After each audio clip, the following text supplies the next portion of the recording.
እንደዚህ ጊዜ መረጃ ማግኘት ቀላል የሆነበት ጊዜ የለም። ስለ አንድ ነገር ለማወቅ መጽሐፍትን ማገላበጥ ወይንም መረጃን በመተንተን ሰዓታትና ቀናትን የምናጠፋበት ጊዜ አልፏል። አሁን ሁሉም ቀላል ነው። በሰከንዶች ውስጥ ChatGPT ወይም ማንኛውም ሌላ የኤአይ ቻትቦት መልሱን ይሰጠናል። ግን ትልቁ ጥያቄ እዚህ ላይ ነው። ይህ እኛ የተሻለን ሐሳቢዎች እንድንሆን ያደርገናል ወይስ በእነዚህ የኤአይ ቻትቦቶች ላይ ጥገኛ እንድንሆን ያደርገናል? አርቲፊሻል ኢንተለጀንስ ወይም ኤአይ የዕለት ተዕለት ህይወታችንን ከተቀላቀለ ሰነባብቷል። ተማሪዎች ድርሰቶችን ለመጻፍ ይጠቀሙበታል። ባለሙያዎች በውሳኔ ሰጪነቱ ይተማመናሉ። እንዲሁም ቢዝነስ ላይ ያሉ ሰዎች አዳዲስ ሐሳቦችን ለማመንጨት ይጠቀሙበታል። ላዩን ሲታይ ዕውቀታችንን የሚያሰፋና ችግሮችን ከመቼውም ጊዜ በበለጠ ፍጥነት እንድንፈታ የሚረዳን ማርሽ ቀያሪ መሳሪያ ይመስላል። ነገሩ ከዚህ ያለፈ ነው የሚለው ግን ክርክር እየፈጠረ ያለ ነገር ነው። አንዳንዶች ኤአይ የተለያዩ አመለካከቶችን እያስተዋወቀንና መረጃን በብቃት እንድናስስ በመርዳት አስተሳሰባችንን እንደሚያሳድግ ያምናሉ። ሌሎች ደግሞ በጥልቅ የማሰብ በጥልቀት የመተንተንና የምንጠቀመውን መረጃ የመጠየቅ አቅማችንን እያዳከመ ነው ብለው ይከራከራሉ። ታዲያ እውነታው ምንድን ነው?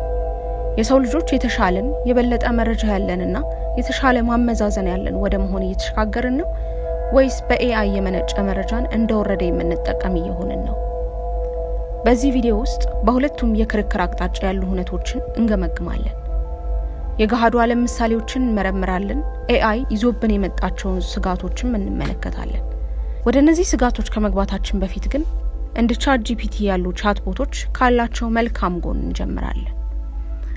የChatGPT አንዱ ትልቅ ጥቅም መረጃን በበለጠ ተደራሽ እንዲሆን ማድረጉ ነው። ቀደም ባሉት ጊዜያት ጥልቅ ምርምር በመጽሐፍት በአካዳሚክ ወረቀቶች ወይም ማለቂያ በሌለው የድረገጽ ፍለጋ ሰዓታትን ማጥፋት ይፈልግ ነበር። አሁን ግን ኤአይ ውስብስብ ሐሳቦችን በሰከንዶች ውስጥ ማጠቃለል ይችላል።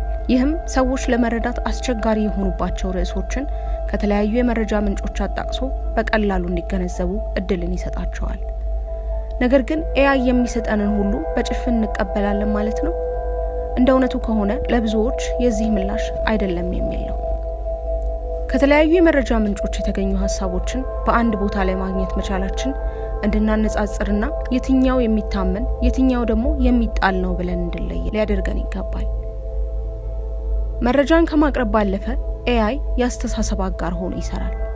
ይህ ማለት በማሰብም ይደግፈናል ማለት ነው። ጸሐፊዎች ሐሳባቸውን ለማንጸባረቅ ይጠቀሙበታል። ተማሪዎች የራሳቸውን ሐሳብ ለመሞገት ይጠቀሙበታል። ወሳኝ አስተሳሰብን ከመተካት ይልቅም ሰዎች በራሳቸው ያላሰቡትን የሐሳብ አቅጣጫ እንዲመለከቱ በመገፋፋት ኤአይ በእርግጥም አስተሳሰባችንን ሊያሻሽሉ ይችላል። በአንድ ሙያ ላይ ኤክስፐርት ከሆነ ሰው ጋር እንደመነጋገር ነው። ይህ ኤክስፐርት በሚሊዮኖች የሚቆጠሩ ምንጮችን ካነበበ በኋላ በሰከንዶች ውስጥ አጠቃሎ ለእኛ ለመረዳት በሚቀለን መልኩ ሊያቀርብልን ይችላል። ሌላው ቁልፍ ጥቅሙ ደግሞ ችግርን የመፍታት ብቃቱ ነው። ውስብስብ በሆነ ፕሮጀክት ላይ እየሰራን ነው ብለን እናስብ። ChatGPT በፍጥነት መፍትሄዎችን ሊጠቁም፣ ለችግሮች መላ ሊፈልግና ጽንሰ ሐሳቦችን በቀላል ቃላት ሊያብራራልን ይችላል። በዚህ መልኩ ChatGPT ግልጽ የሆኑ ጥቅሞች ቢኖሩትም እየጨመረ የሚሄድ ስጋትንም ከፊታችን ያስቀምጣል። ChatGPT ከላይ ከጠቀስነው በተለየ መልኩ ለማሰብ መርዳቱ ቀርቶ በራሳችን እንዳናስብ የሚያደርገን ነገር ነው። ግን ምላሾች በቅጽበት ሲገኙ እንደወረደ የመቀበል እድላችን ከፍተኛ ነው።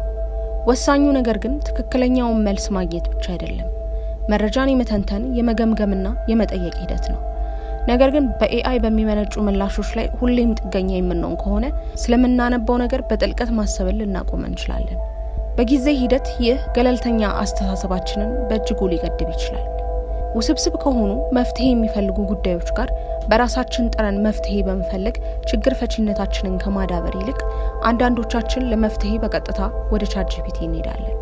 ኤአይ አስቸጋሪ ርዕሶችን ከፋፍለን ለመረዳት የሚያግዘን ቢሆንም ሁልጊዜ እንደ ድጋፍ መጠቀም ግን አስፈላጊ የችግር አፈታት ክህሎቶችን እንዳናዳብር ሊከለክለን ይችላል።